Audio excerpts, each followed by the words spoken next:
So welcome guys to the part 3 of plant growth and development. तो remaining topic का जो पिछला वाला पार्ट रह गया था मैं वहीं से स्टार्ट कर रहा हूँ।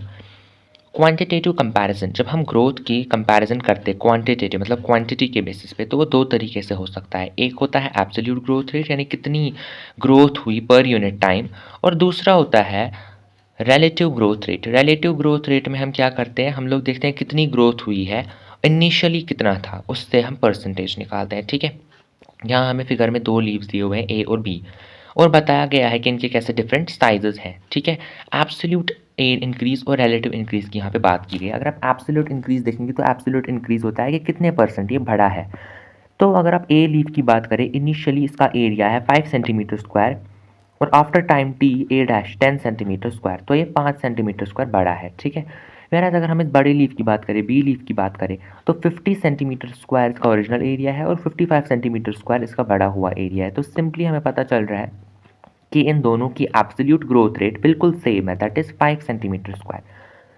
बात करते हैं रिलेटिव ग्रोथ की। तो रिलेटिव ग्रोथ आप यहाँ पर देख सकते हैं, मैंने लिख के रखा है इनिशियल और फाइनल में कंपैरिजन कितना है। ठीक है, कंपैरिजन मतलब कितनी ग्रोथ हुई है उसको डिवाइड करना है कि पहले कितनी थी इनटू 100%। फॉर एग्जांपल यहाँ पे आप देखिए, पहले ए लीफ की बात करें तो पहले इसमें जो ग्रोथ हुई है वो 5 से 10 हुआ है, मतलब 5 सेंटीमीटर स्क्वायर, और इनिशियली कितना था ये 5 इंटू 100 करेंगे तो 100%।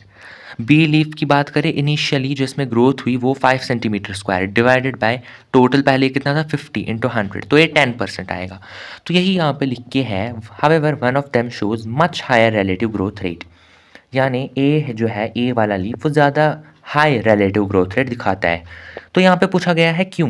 क्यों का रीज़न ये है बिकॉज यहाँ पे जो इनिशियल साइज़ है लीफ का वो छोटा है। अगर आप बी में देखेंगे इनिशियल लीफ का साइज़ बड़ा है, तो आपको ग्रोथ दिख रही होगी कंपैरिजन में कि ए की ज़्यादा है।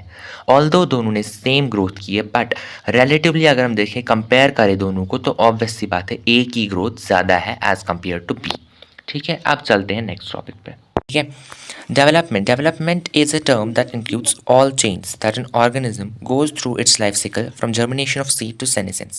मतलब डेवलपमेंट उस टर्म को कहते हैं जिसके अंदर सारी चेंजेस, जितनी भी चेंजेस एक ऑर्गेनिज्म या यहाँ पे बात करें तो एक प्लांट में आती हैं उसकी लाइफ साइकिल में, जब वो एक सीडलिंग होता है, सीड से लेकर सेनेसेंस तक उसकी ज़िंदगी में, यानी उसकी बर्थ से लेकर उसकी डेथ तक क्या क्या चेंजेस उस ऑर्गेनिज्म में आते हैं, उसके सम को हम कहते हैं डेवलपमेंट।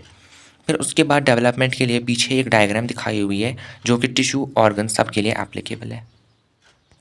यहाँ पे डायग्राम दी हुई है जिसमें हमें पहले दिख रहा है मेरिस्टेमेटिक सेल।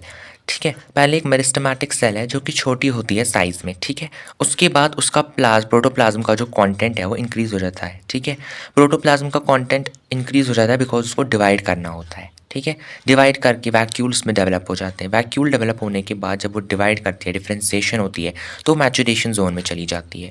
मैचुरेशन जोन में जाने के बाद वो एक मैच्योर सेल बन जाती है जिसमें सेनेसेंस का प्रोसेस होता है और उसके बाद उसकी डेथ हो जाती है। मतलब पहले मेरिस्टेमेटिक सेल जो कि छोटी होती है, डिवाइड करने से पहले वो अपना प्रोटोप्लाज्म का कंटेंट इंक्रीज करती है, उसके अंदर वैक्यूल्स डेवलप हो जाते हैं यानी वो एलोंगेट हो जाती है। उसके बाद डिफ्रेंसिएशन है, वो डिवाइड करती है और उसकी डिवाइड करने की कैपेसिटी खत्म हो जाती है, वो मैच्योर बन जाती है। फिर उसमें सेनेसेंस आती है जिसकी वजह से उसकी डेथ हो जाती है। उसके बाद यहाँ पे लिखा हुआ है प्लांट जो है वो डिफरेंट डिफरेंट तरीके से ग्रोथ करते हैं, उनके डिफरेंट पाथवे होते हैं। ठीक है, कभी कभी हम ऑब्जर्व करते हैं कि एक ही पेड़ पे दो अलग अलग तरीके के लीव्स हैं। ठीक है, तो इस एबिलिटी को, इस प्रोसेस को प्लास्टिसिटी कहते हैं। बेसिकली प्लास्टिसिटी के दो रीजंस होते हैं, एनवायरमेंटल रीजंस यानी एक्सटर्नल रीजंस और इंटरनल रीजंस। ठीक है, हिटेरोफिली का मतलब यह डिफरेंट टाइप के लीव सेम प्लांट पे उगना। कॉटन, कोरिएंडर और लैक्सपुर में दिखाया जाता है। एग्जाम्पल्स इंपॉर्टेंट है। इन प्लांट्स में जो यंग प्लांट्स होते हैं उसके लीव डिफरेंट होते हैं, मैच्योर प्लांट के डिफरेंट होते हैं। फॉर एग्जांपल यहाँ आप देख सकते हैं एग्जांपल में, ये लैक्सपुर की एग्जांपल है। जब ये यंग होता है तब इसके लीव्स कैसे ब्रॉड हैं और एडल्ट में आने के बाद इसके लीव सेगमेंटेड हो जाते हैं। ऑन दी अदर हैंड, दूसरी तरफ अगर हम देखें तो बटरकप का पेड़ जब ये पानी पे होता है तो इसके लीव्स ब्रॉड मेरा मतलब जब ये टेरेस्ट्रियल होता है यानी लैंड पे होता है तब इसकी जो लीव्स होती हैं वो ब्रॉड होती हैं, और जब ये पानी में होता है तो इसकी लीव्स सेगमेंटेड दिखती हैं। तो ये एग्जांपल है किसकी, प्लास्टिसिटी की। उसके बाद यहाँ पे लिखा हुआ है कि ग्रोथ, डिफरेंशिएशन और डेवलपमेंट, जो तीनों प्रोसेस हमने पढ़े, ये प्लांट की लाइफ में बहुत ही क्लोजली रिलेटेड है, यानी एक दूसरे के बहुत ज़्यादा साथ साथ ही होते हैं ये प्रोसेसेस। ब्रॉडली अगर हम बात करें तो डेवलपमेंट में ही ग्रोथ और डिफरेंशिएशन आती है, बिकॉज डेवलपमेंट में ग्रोथ भी आएगी, डिफरेंशिएशन भी, सारे इवेंट्स जो कि एक प्लांट में आते हैं उसकी लाइफ साइकिल में, उस सबको ही डेवलपमेंट कहते हैं। ठीक है, जो डेवलपमेंट होती है प्लांट्स में वो इंट्रिंसिक यानी इंटरनल और एक्सट्रिंसिक यानी एक्सटर्नल फैक्टर्स पे भी डिपेंड करती है।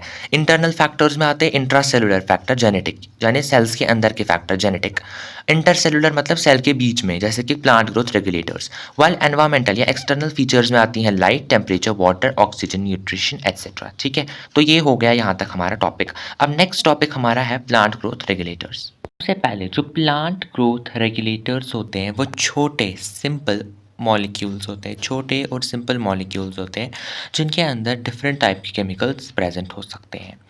ठीक है, ये इंडोल कंपाउंड्स हो सकते हैं, जैसे कि इंडोल 3 एसिटिक एसिड जो कि एक ऑक्सिन है। ये एडिनिन डेरिवेटिव्स हो सकते हैं, जैसे कि N6 फर्फ्यूराइल अमाइनो प्यूरिन। ये कैरोटिनॉइड से बने हुए हो सकते हैं, एब्सिसिक एसिड, टर्पीन्स यानी जिबर्लिक एसिड, और गैसेस यानी एथिलीन। ठीक है, इनके बारे में हमें आगे आगे पढ़ना है। प्लांट ग्रोथ हार्मोन्स जो होते हैं ना वो डिस्क्राइब किए जाते हैं अपने बेस प्लांट हार्मोन्स के बेसिस पे, या इनको बोला जाता है प्लांट ग्रोथ सब्सटेंसेस या फाइटो हार्मोन्स। ठीक है, प्लांट ग्रोथ हार्मोन्स दो ग्रुप्स में डिवाइड किए जाते हैं डिपेंडिंग अपॉन देयर फंक्शन। पहला ग्रुप होता है जिसमें प्रमोटिंग एक्टिविटीज़ होती हैं, ग्रोथ प्रमोटर्स, और दूसरे होते हैं ग्रोथ इनहिबिटर्स। ग्रोथ प्रमोटर्स में आते हैं ऑक्सिन, जिबर्लिन, साइटोकाइनिन, और ग्रोथ इनहिबिटर में आते हैं एब्सिसिक एसिड। जो एथिलीन है वो गैसियस प्लांट ग्रोथ रेगुलेटर है, तो वो दोनों फिट कैटेगरी में आ सकता है, लेकिन लार्जली उसकी एक्टिविटीज़ ग्रोथ इनहिबिटिंग ही होती है। ठीक है, यहाँ पे कौन किसका डेरिवेटिव है ये आपको आगे ही याद हो जाएगा। उनके फंक्शंस जो यहाँ पे लिखे हैं सेल डिवीजन के, हमें आगे आगे पता चलेगी जब हम ऑक्सिन या प्लांट हार्मोन्स जो बाकी है उनके बारे में इंडिविजुअली पढ़ेंगे। ठीक है।